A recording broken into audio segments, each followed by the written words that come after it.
All right, everyone, we are live. Welcome to Beyond the Woodline. I almost forgot the name of the show there for a second. I'm Joe DeHoyos. I'm the host. I have my lovely and talented co-host Shannon Rogers, Hey guys. Miss Giggles over here. Yeah. Uh, before we get into what you're doing last night, I went out last night with some family, some cousins. He had a birthday, and he was actually the same cousin I told you the story about where they did the remodeling on our old house where he was getting Yeah. grabbed on the arm. So I was asking him about that. And he goes, "Man," he says, "ever since your house, he said, I got something following me around or something." Ever since then, he's had experiences and where he sees shadows or sees other people, like lost loved ones, Oh like yeah. and even that morning, yesterday morning, he said he woke up and his mom and his grandmother were standing right there and it freaked him out. And It he sounds like said, he's a sensitive, so yeah, yeah. yeah, maybe.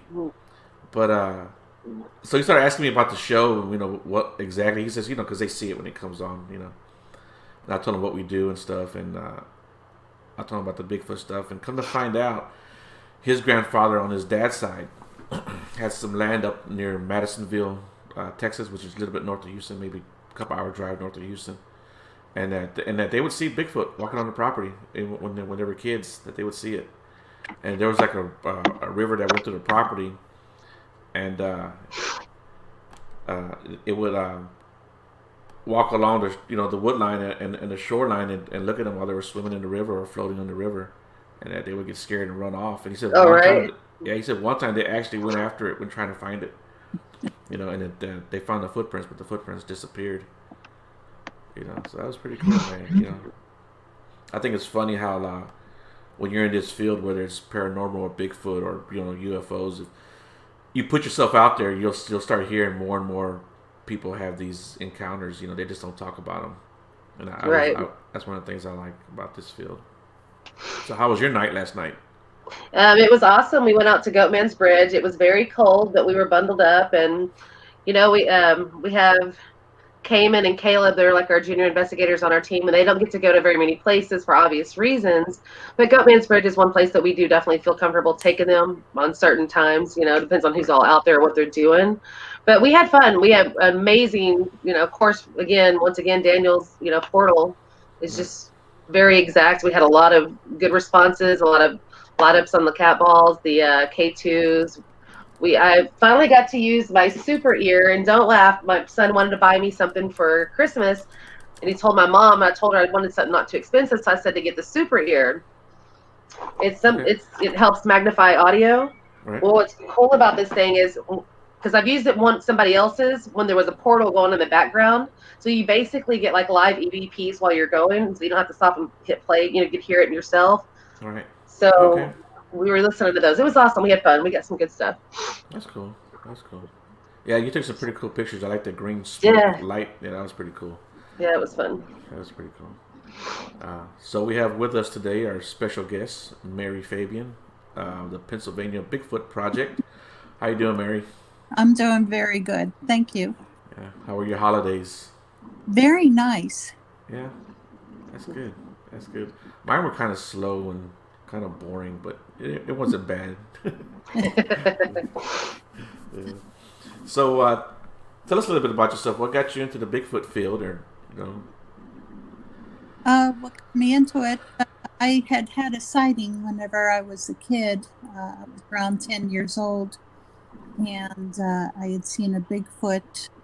We lived on a farm at the time, and I was taking a walk along the back field. There's a gas line, and I was walking along the gas line, went down into a dip, and on the other side of the dip, just directly across from me, um, a Bigfoot walked out of the woods to my right and walked across the gas line, stopped, and looked at me.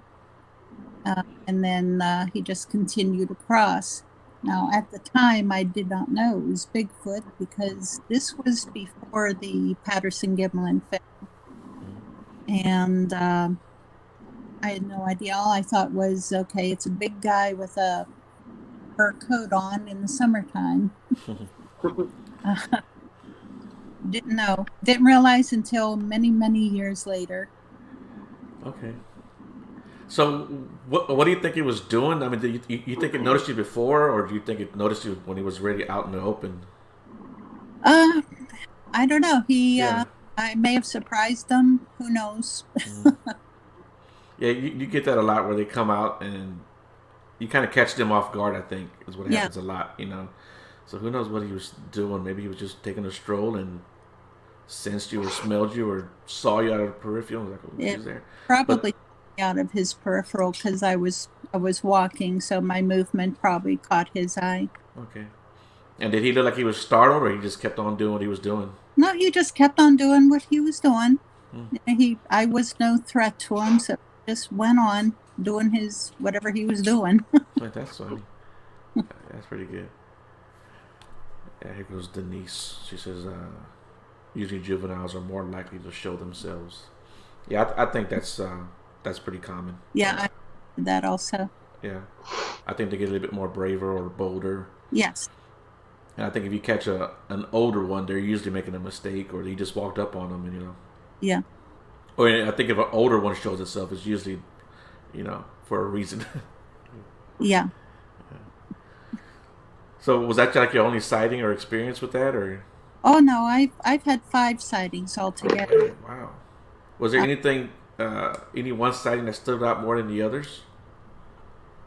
uh I think most of them have been kind of run of the mill, more of a um, along the side of a road while we were driving. Another one across from where I live, just he was just walking down the hill. Um, there was most memorable one would be probably the one in Oklahoma from 2 years ago. It was the most amazing one to me because he we were out bigfooting with a group, and we were out in a area. It's kind of infamous, and you may know about it. It's called Purgatory Okay. in Oklahoma. Yeah. And we were out bigfooting all night, and we were on our way back to camp. And one of the guys was having problems with his truck, so we pulled over to the parking lot of a casino, and everybody else had their heads underneath the pickup truck hood, trying to help the guy. And 4 of us stayed in the pickup truck that we were in. It was my sister and I in the back seat, and 2 gentlemen in the front seat. My sister and the driver had never had a Bigfoot sighting, and we were always on them, telling them to stay off their phones because they were always playing on their phones. Every time we would stop, their heads would be, down, looking at their phones, playing on some game. I don't know what they were doing. And I would always tell my sister, if you want to see one, you have to always be alert. And I don't care where you're at. Always be alert, be aware of your surroundings, no matter what. And here we are in the parking lot of a casino, bright lights. Chuck and I, the guy in the passenger seat, and myself, we were the only ones actually watching. We weren't really watching for Bigfoot, but here comes one running out between 2 buildings, across a brightly lit parking lot, and across the road into the woods on the other side. And he ran. It was fast. I can't remember the distance, but I later on I measured it, on Google Earth, and the total time that it took him to run across, both Chuck and I agreed, was about 3 seconds. And so we took the time and the distance, and we were able to figure out just about how fast he was going. And that was approximately 52 miles an hour. Oh wow. Yeah, he was fast. Right. Yeah.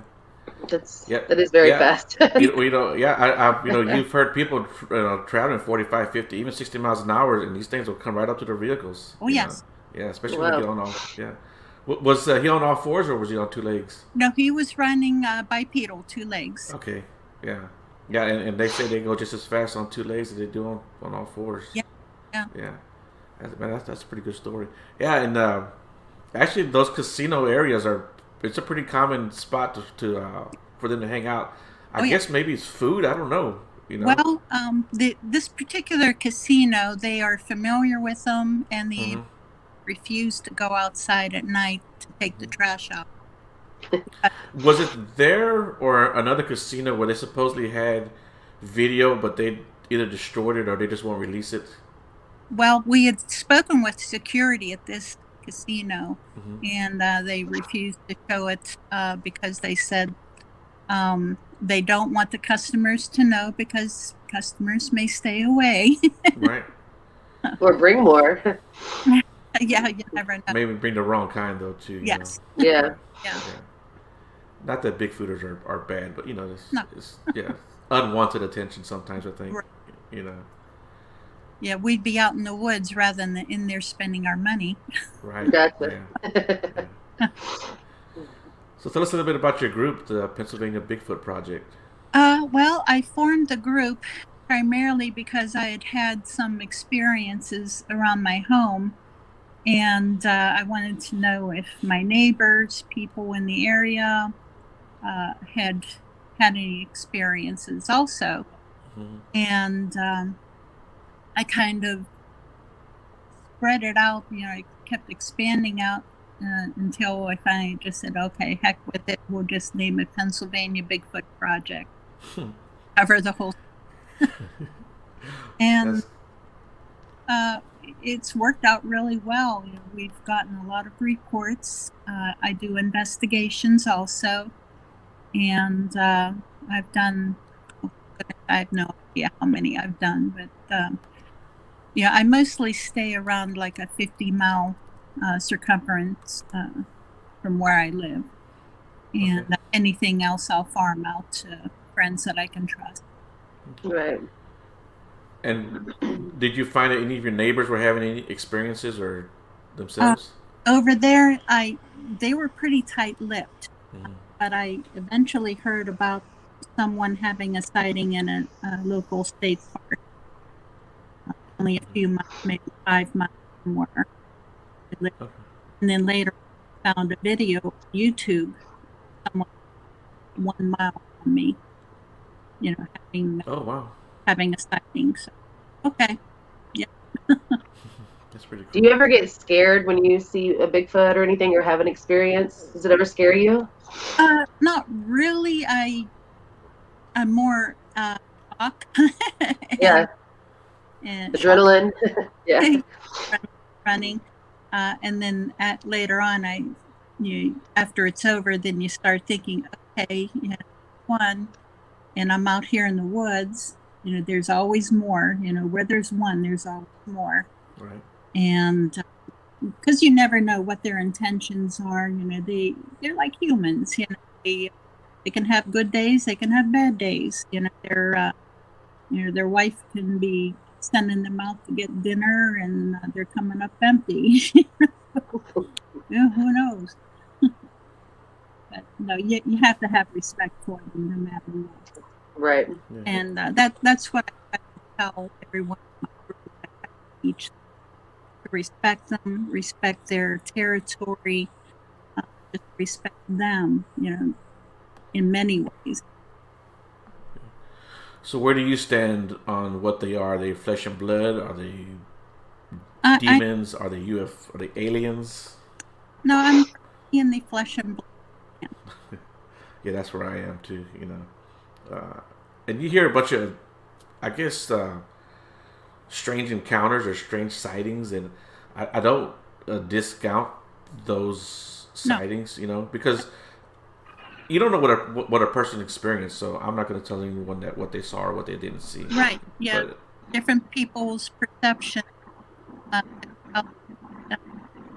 there's the also a chance that they got hit with infrasound, Right. and that will affect quite thieves and their emotional and physical states. Right. Yeah. Yeah. I think even just the fear and the trauma itself can affect the way our brains work. And again, I'm not discounting what anyone saw. They may have seen something disappear. But I'm in the flesh and blood group. I think this is a natural animal, and for whatever reason, it's not being uh, told to the public that these things exist. Our government wants to keep it quiet for many reasons. And to be honest, and this shocks a lot of people, but my goal is really to not prove them. I couldn't care less if they're proven. I really couldn't care less. I know they exist. And my goal is just to help others learn about them. That's my goal. Right. Yeah, that's kind of where I'm at too. I just want to share information and put information out there, and let people know that they're out there, and just like any other animal, they got to be careful and watch out what they do, and like you say, respect them, just like you would respect a mountain lion or a grizzly bear or anything else. Yeah, absolutely. Yeah. You can call it a mission statement, is to respect, learn more, share what you know, but have fun while you're doing it.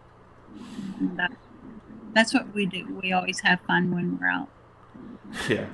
You gotta have fun. I've been out with one group earlier on when I first started doing this, and they were like, there's no laughing and don't be joking around, and I'm like, what the hell, man, I wouldn't make it. Yeah. Oh yeah. That was the only time I went out with them, and even like yesterday when I met that gentleman for the first time, we were laughing and joking, and I had him rolling out there, and where we went was where he had his encounter, and it was a dead end road, and it was, even in the daytime, it's one of those areas where it's spooky.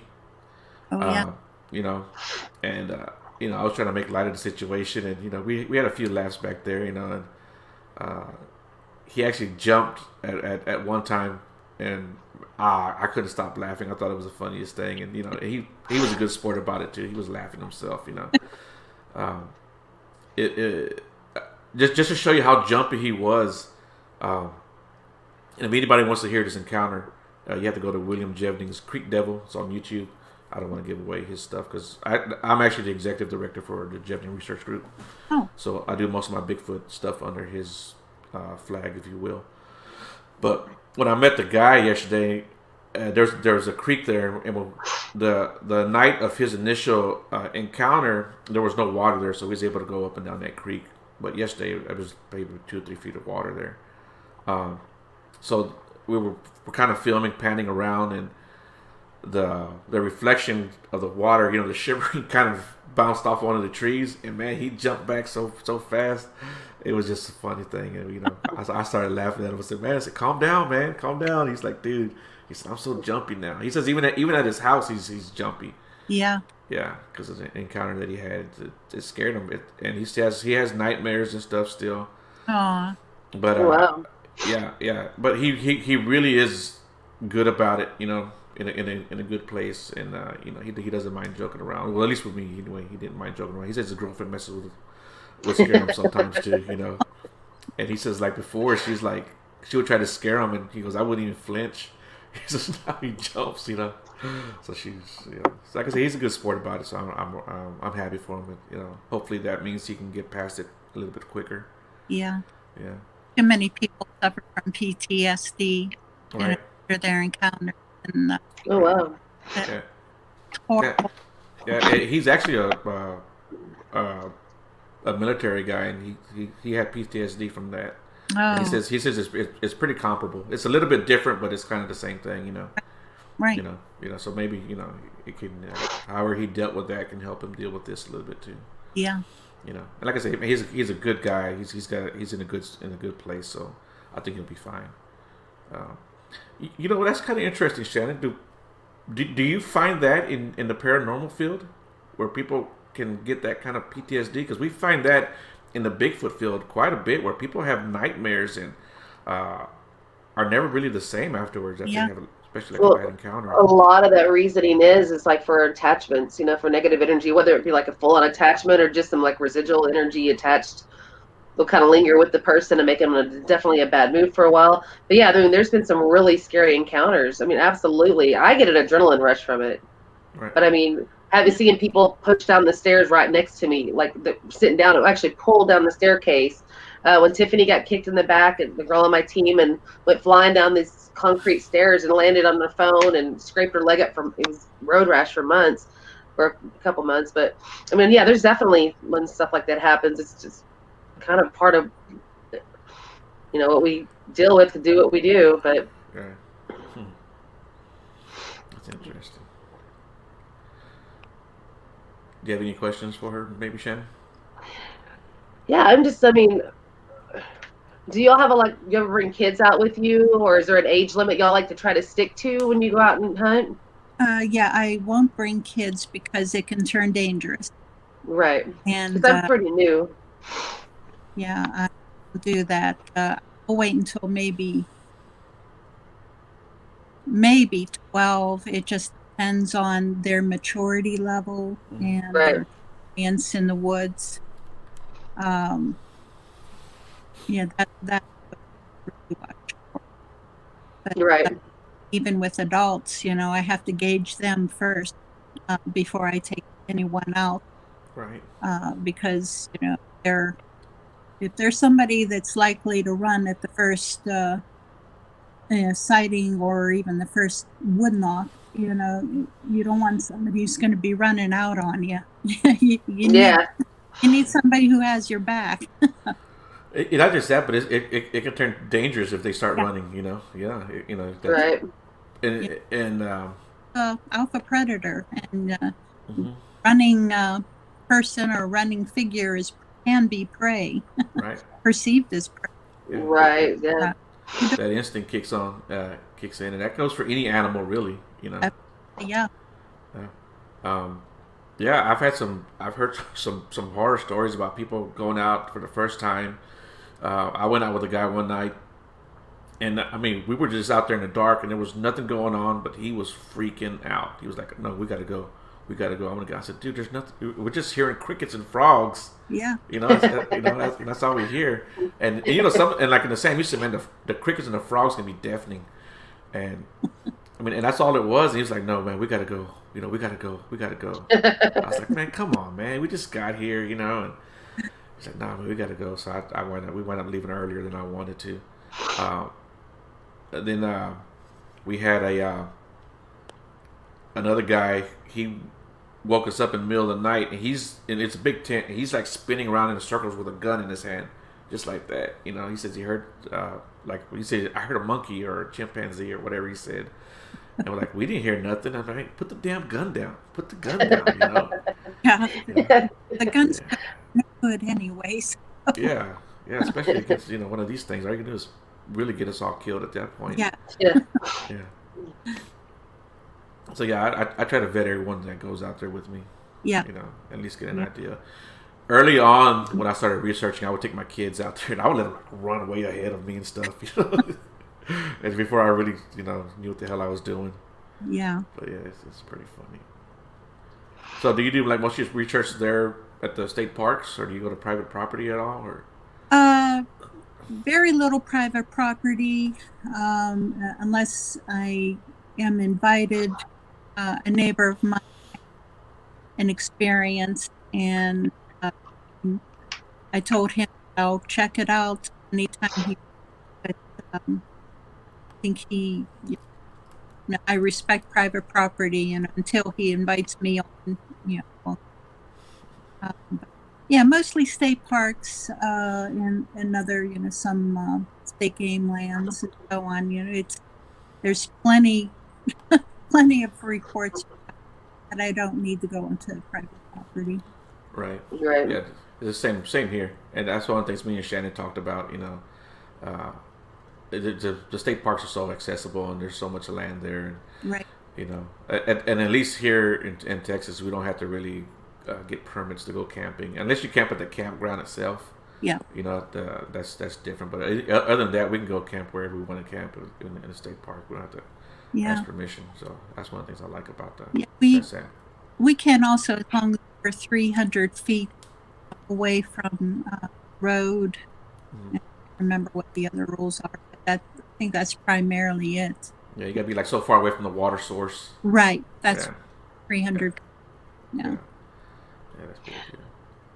Do you see like a common factor? A lot of people that go out and hunt Bigfoot that you've come across are also paranormal investigators, or do both? A lot of them crossed over. Yeah, they do both. A lot of my friends, they started out as paranormal investigations, and they've crossed over.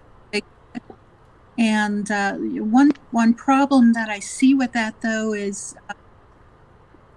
some things you can carry over into Bigfooting in your research, but some things you can't. Not everything is paranormal, and they seem to ascribe too much into the paranormal realm. And but like I said, I'm open, to because there are some crazy things that happen while you're Bigfooting, but you just have to balance it out, no matter what. Right, and we've Joe and I talked before. It's like a lot of times what you're getting in the woods is also could be from like Native American energy there, spirits and stuff. So it might be a mixture of both, or Right. So I want to go. I want to have fun. I'll check it out. Yeah, I had a friend of mine. He was looking at a tree structure, and he said right behind him in his ear, he heard something go psst, just like that. So I think there is paranormal stuff that goes on. Yes, yeah, yeah. Areas that are haunted per se, or there's something else there along with Bigfoot, and I've seen that. But one thing doesn't actually, can't actually be. Yeah. Right. Well, speaking of like strange stuff that happens in the woods, at least down here, there's always reports of orbs. Do you get that at all? Yes. Yeah. There's me personally, I haven't seen any into Bigfooting, but a lot of friends have. Right. Yeah, and I believe that that they've seen them. I don't doubt it a bit. Yeah. I mean, there's enough reports out there. And for like I said, you have friends that seen it. So have I. I don't know if this is Big Dog here, but I know Big Dog had a pretty good story where there was actually so many of them that it was hard to tell where the car headlights were at. Because somebody had drove a car up there to come pick them up, and they couldn't even tell what lights were what. So yeah.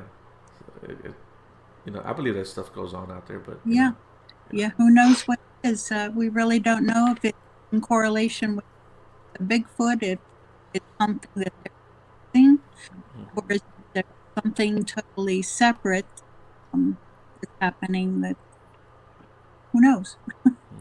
Right. So when you go out and you do your research, are you being just a regular camper or hiker, or are you trying wood knocks and howls? Personally, no, I just go as a hiker, camper. I get more results that way. Yeah. I had a bad experience one time whenever I did some howls. I was alone and brought something home with me. A Bigfoot followed me home. Oh, really? They will do that. Yeah. And, for about an hour, that around 2 o'clock in the morning, they pounded on the side of my house, all sides. Something jumped up on the roof. I have no idea what. Smaller one have to be. So, kind of breaking up.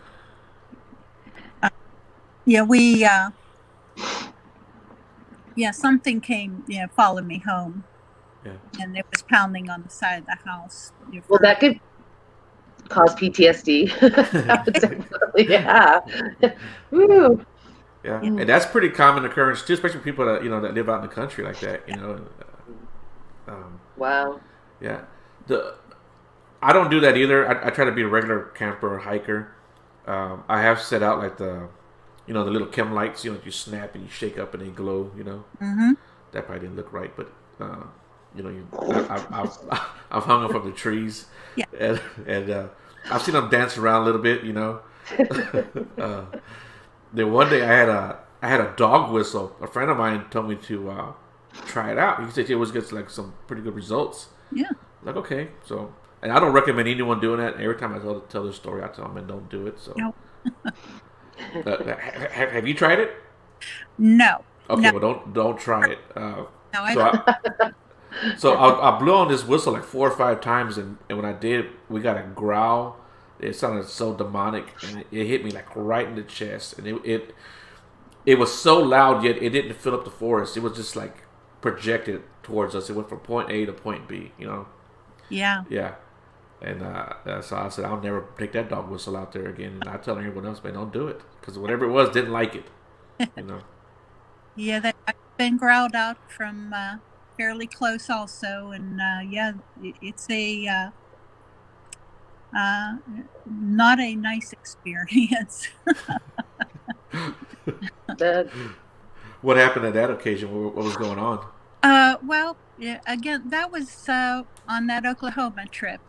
Okay. Yeah, my sister and I had gone out there for a whole week with a bunch of friends, and yeah, we went out every night and had experiences every single night. At the very least, eye shine and vocals, and but I think almost everyone had a sighting on that trip. There was about 14 of us altogether. Okay. And yeah, the one night we had driven up an old dirt road, and it was a dead end. And I think my sister, she was a newbie, and I didn't want to leave her alone, so I stuck around the truck with her. And everybody else went, off. Some went into the woods, some went up, walking on the road. And one of the researchers came back, sat in the truck with me, and my sister. And my sister, as usual, was playing on her phone. And I had my window open, and all of a sudden, there's something growling from 8 feet away. How far? About 8. Oh, jeez. Yeah, there was bushes on the side of the road. Okay. And yeah, it was startling.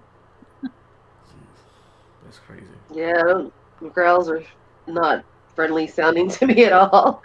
No, he wanted us gone. I think we interrupted hunting. Okay. A pack that was hunting, and we interrupted that because we saw a hog. And oh, okay. So you mentioned your sister. What did your family think about, or even those people, your close family and friends, think about what you do? My daughter thinks I'm nuts. But everybody else, they go for it. That's good. Yeah, that's good. It's good when you got people who support you, and I don't think I have anyone that necessarily doesn't support me as much as they just don't care what I do. Yeah. And there's no really like any negative feedback, at least not to my face. But it seems like everyone's there like, okay, yeah, that's cool. But it's funny. I'll always get an occasional message, or someone will call me up and like ask me questions about something. Even like at work, somebody will pull me to the side and tell me about something that happened to them a long time ago, or they'll even tell me, hey, I was talking to my uncle this weekend, and he mentioned that when he was younger, he saw something, and So I like that I'm pretty open with it, because you never know when you're gonna get a story, and even if it's just a story and you don't really have any good solid data to write down or to document, at least you have a story about a location, and you can kind of file that away a little bit, Right. Yeah. Stories from long ago. Yeah, you never know; they may still be around. Right. In that area, so it's always worth following up on, even if it's decades old. Right. Yeah. So, do you guys have any famous monsters in Pennsylvania? Uh, let's see. Hmm, I don't think so. Yeah, yeah. You know how like yeah, you have the Boggy Creek monster, or then you have Yeah, the Beast of Whitehall. yeah. Uh, so when I moved outside of San Antonio, I used to live in a place called Universal City, and someone, I don't know who this Facebook user is, but they put, I think Joe is crazy. Uh,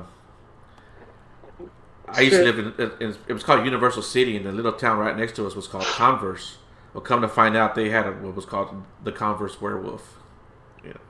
Oh, okay. So I think probably a lot more places have these little, monsters or creatures. Okay. That if we kind of poke around, we'll probably find them. Yeah, That's that reminded me. Yeah, there is one in central Pennsylvania in Lang County. There's a creature called let me pronounce this correctly, Albatwitch. And it's a 4 foot tall, hairy creature that steals apples from the apple trees. The Pennsylvania Dutch named them the Albatwitch. huh. And That's interesting. that 4 foot tall and hairy, it's probably juvenile Bigfoot. Just waiting there out. Yeah. Hmm. Where do you stand on other cryptids, like for instance the Dogman? Oh, I believe firmly that there is Dogman. There's been quite a few sightings around my immediate area. Hmm. Yeah, I think Pennsylvania is actually a pretty popular state for Yeah. Dogman. Yeah. Can y'all explain Dogman for people like me that doesn't understand what Dogman is? Uh, Dogman is, well, I don't know. You Well, there are a couple of theories out there. One is that it's an upright walking canine. It's got the many of the sightings have the, how if a dog stood up, it looks like the knees are backwards, basically. So like, you get a lot of that, uh, and they're oftentimes seen on all fours, and even when they stand up, they'll start like their bones will like readjust, and you'll hear the popping and stuff like that. But then there's also the second theory, which I guess I'm lean more towards. I'm not 100% convinced on that. I think it's actually more of a primate, just more like the baboon type, you know. yeah, I'm back and forth on, well, Yeah. I think really that there's two types of Dogman. Hmm. In my humble opinion. I think that there's ones that are primates, but their legs do not have the shape of the dog. Right. Yeah. Ones with the shape of the dog, they are the true dog man, and they are something else. Right. Have you heard of Land Between the Lakes? Yeah. Yeah, Yeah. Yeah. Yeah. That's a very crazy area in yeah, itself. Yeah. yeah. The Beast of Land Between the Lakes was really a dog man. Right. Yeah. Yeah. Gotcha. Yeah. I think there's definitely the two versions. The one with the more humanoid legs, and then the one with the more dog-looking legs. Yeah. And yeah, they're both beside spotted, and sometimes they have a tail, and sometimes they don't. Right? Yes. Yeah. And I don't know which one, if they both sometimes have it or they both sometimes don't. I don't know how that works, but I've never really gotten a positive answer on that. Like all the ones with the backward looking legs have the tail, or all the ones with the humanoid looking legs have the tail. I think I've heard of both. Yeah. But I'm not 100% sure on that, so don't everyone chew me up and send me hate mail for not knowing that little detail. But Send it. yeah, send it to Shannon. Yeah. Yeah. Forward. Yeah. Um, what about like reptilians? Have you heard anything about that? Like the only place I've heard reptilians is like in like Louisiana, maybe Mississippi. Yeah. Myself. Yeah. Toward the south. Yeah. Around here, uh, I think around here it would be more like the Lake Erie. There's supposedly, like Nessie over in Okay. Yeah. supposedly a Lake Erie monster. Hmm. But other Well, than not, here in Texas, I just moved out of a house about almost 3 months ago, and there was just a lot going on there. I can't even get into everything right now, but right before I moved out, I had this like workshop in the back, and it was always creepy. Anybody that's ever been there was like, as soon as they pull up, they can see it through the side fence, or like that place is creepy. And I'm like, I know, I don't ever go in my backyard. Well, I had someone with me, another investigator, and she was coming to check out the property in the house. Like I was, had a lot of people curious that would go there. And we opened up the doors, and as soon as we went to open it up to the shop, we see this head this big that is black with ears and like a muscular shoulders and like up, like kind of hunched over. And we just looked at each other in absolute shock. And she was to the right of me a little bit, so she got a little bit of the sunlight in its eyes. I didn't get to see that part of it though. And she said its eyes lit up like, like glowing gold. But we freaked out. We got our composure. We got some rakes and shovels. And we were going in because we wanted to know what the heck that was. And we were shaking. And we finally get to turn the light on with the rake, and then we looked around and there was nothing in there, nothing at all. And like, we knew what we seen. And then all of a sudden, a few minutes later, this cat about this big just comes running out of there. And we know that's not what we seen. But it took off running and went around the corner. And then went to jump over the fence, like a 4 foot tall fence. It jumped like 10 feet in the air and was gone. And I'm like, I know for a fact. But describing that, I had a gentleman tell me that he grew up in that same neighborhood and that he had seen and witnessed the exact same thing there. But I don't know what that was, but I don't ever want to see it again, though. It was terrified us. Oh, that would, yeah. I have absolutely no interest in seeing a dog man. No interest. Yeah, there are people out there that look for it, and I'm not trying to find it. Nope. If I see a sign of it, I'm going the other way. Yes. Yes. They have a bad enough reputation. I don't want to be one of the missing 411s. Yeah. No. Yeah. Just so you know, Shannon, also the dog man is known to be like probably way more aggressive than a Bigfoot. Yeah. Gotcha. Most of those encounters are pretty terrifying, and good. Yeah. So yes, that's probably like the one thing you don't want to run into is a dog man. Yeah, and they've been known to chase cars too, and yeah. They're no, I'm good. Yeah, I'll stick to my dead people.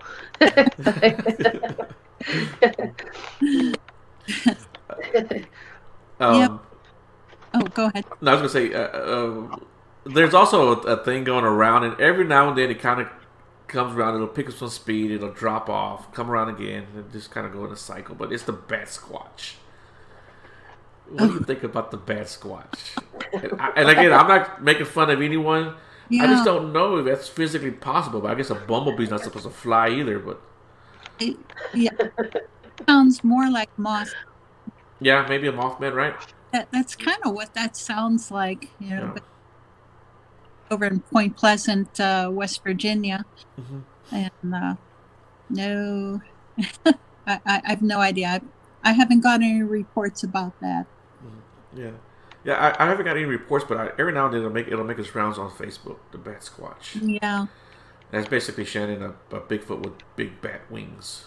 I have nothing. I have nothing. I don't know. Yeah. And like I said, it just seems like. I don't know if it would make sense for the Sasquatch to have wings, Yeah. Yeah, genetically, because it's the weight. Yeah. Yeah, and you're in the woods with wings that big, be necessarily useful in a wooded area. I don't know. Yeah, I don't think so. It doesn't make sense, but also like the Jersey Devil. Mm-hmm. Yeah. Who knows? Yeah. The Jersey Devil is pretty interesting. I don't know if I believe in that or not. But I don't know if I necessarily don't believe in it either. Because there's been some pretty good, at least physical evidence that people have come up with if it's true evidence. So I don't know. That's pretty interesting. See, Shannon, you need to become get into the cryptid field a little bit more. Yes, you do. Well, after what I've seen, I have curiosity, definitely, absolutely, because a lot of these things could just be dark negative energy manifesting itself, demonic presence. So I mean, like, yeah, I would like just to further my understanding and educate myself more and be more Right. well-rounded. Yeah, I wouldn't mind getting into it. I do have curiosity Yeah. because of what I seen. I mean, I know what I seen, and there was no going. And there was somebody there with me, and we were traumatized from it. So yeah. Yeah. Yeah. A friend of mine is a sensitive, and she has seen a couple dog men uh, as, I guess, spirit. I really don't know, but I really don't know about dog men. I honestly don't. Right. But yeah, she had seen a few couple that would alongside of the road, and they stared at her, and she said she could feel the demonic from them, and Right. they disappeared in the mist. Let me see if I can pull this cat up on here. What I Yeah, see. and I think a lot of people get that uh, impression from Dogman that it's something demonic. Even people who weren't into the paranormal, people Yeah. just normal everyday people will tell you that they got the feeling that this thing wanted to scare them. You know, that it almost fed off that. You know, Yeah. yeah.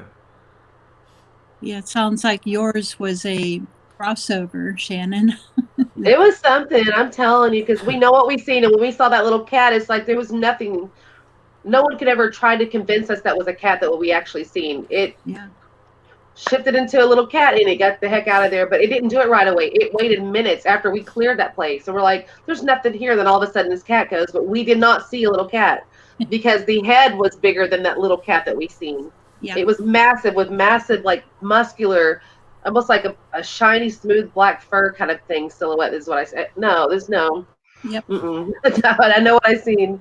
And you went after it with rakes. With a rake. Yeah. I know because like we we had to find out, but we had to go to the carport. We got the rakes. We were like, we got to go in there.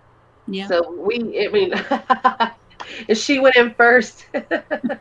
And I tapped, I was trying to get the light switch on, so I ended up tapping something she was close to, took off running, and so we had to keep starting over because we were shaking. But Oh yeah. I mean, you just don't see stuff like that. So we were trying, but yeah, the once we finally like saw there was nothing in there, we're like, there's no way. There's no way. We were looking for holes that something could have got through or something to escape. We walked around the backside, and then here's this cat just running out. I'm like, no, Yeah. nothing can convince me that was a cat. I will refuse to believe it. Yeah, there was Bigfoot that would come around my house every 3 weeks, and he would harass us, try to scare me, but he would scare my dog, and it would just make me so angry the way that he was bullying and scaring my dog.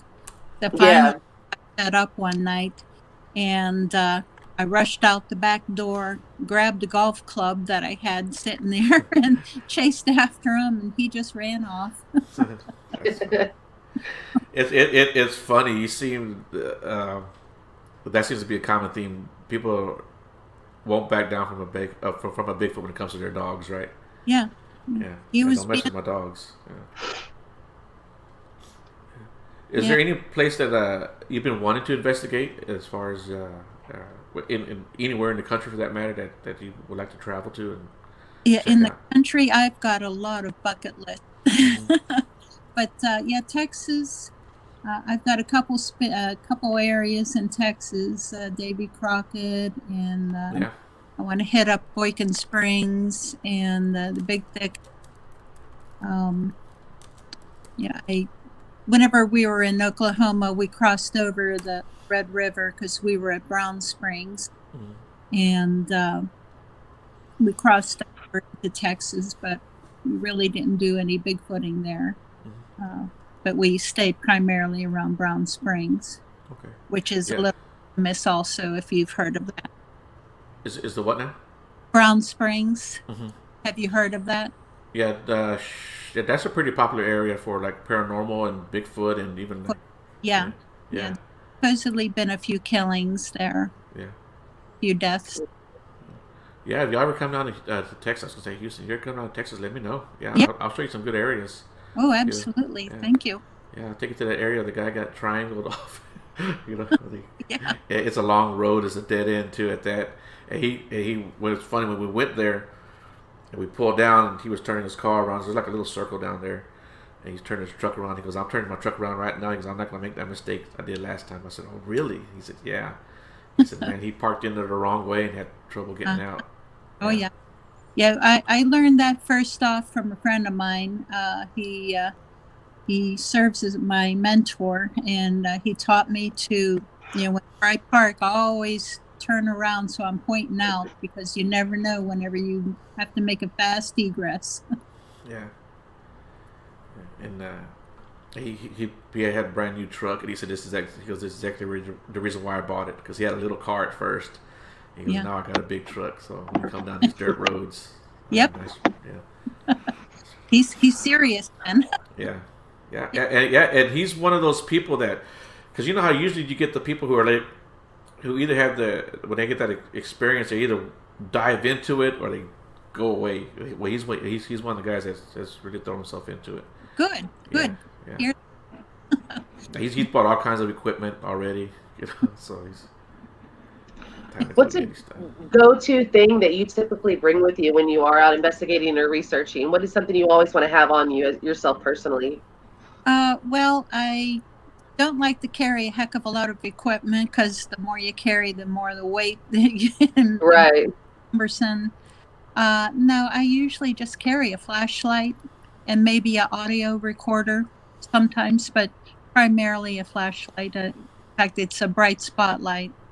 That's another thing my mentor taught me, was take at least 750 lumens spotlight, because whenever you're out at night, because their eyes are accustomed to the night whenever they're out at night, and that'll stop them, if they get a little aggressive.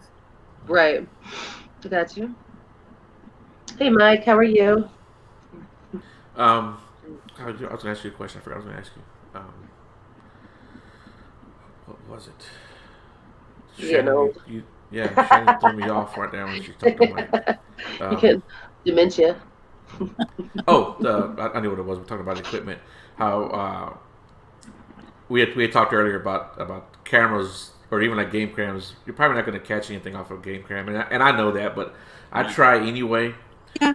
Because you never know. There are people out there with some game cams, that do have a few pictures here and there. Right. And but I think your best evidence is going to come from audio. Yeah. Yeah. Yeah, I'll have my iPhone with me. That's another piece of equipment. But that's about it. Yeah, I like that. Yeah, I actually have a gimbal that I bought for my iPhone, so I'm not shaking. Like yesterday when I first got to the spot, I was cold. My hands were just like shivering. I was like, so I went back to the truck and I got my gimbal out. Once I got my gimbal out, everything was more stationary. So Yeah. Yeah. I'll have to try that, or else a selfie stick, one or the other, to hold it steady. Yeah, I think I got my gimbal for like $30 off of Amazon. Oh yeah. Yeah, it stabilizes it and everything, and it's got the little toggle switch on it. You can control it, pan left to right, up or down. Oh yeah. You'll have to send me the link for that. Yeah. I need to get one of those too, especially for like last night. I put them all over the place when we were live. Yeah, that would be helpful. That's what I had the night I went to the mineral wells with you. Right. Yeah. It was walking up and down the stairs. Get all this shakiness. Right. It's stabilized. So I like that a lot. So, Miss Mary, we're running up on the end of the show. You have anything you want to add or tell people, or how to find you if they want to contact you, especially there in Pennsylvania? Yes. Well, they can contact me if they're on Facebook. Join the group. It's Pennsylvania Bigfoot Project. Or email me at PennsylvaniaBigfootProject@gmail.com. I know it's long. But I also run the only female research group in Pennsylvania, which is Monkey Wench. Monkey Wench? Yep, Monkey Wench. Okay, that's pretty cool. I like that. The book group is the discussion group, to talk to people and teach them. But Monkey Wench is the research group. Okay, cool.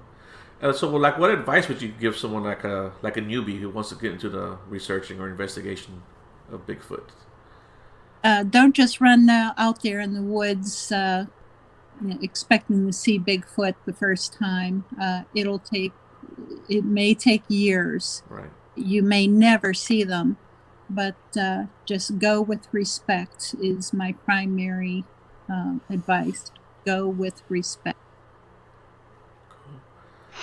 Well, that's good advice. Yeah, I think so. I think some people go out there and they expect to see Bigfoot every time, and sometimes you're just out there camping, and there's nothing wrong with that. Yeah. You know. Yeah. Have fun no matter what you're doing. Right. Right. Yeah. Well, cool beans. Shannon, you have anything you want to add or anything you want to say? It was just nice to meet you, and I'll go on there and I'll follow you and try to get aboard.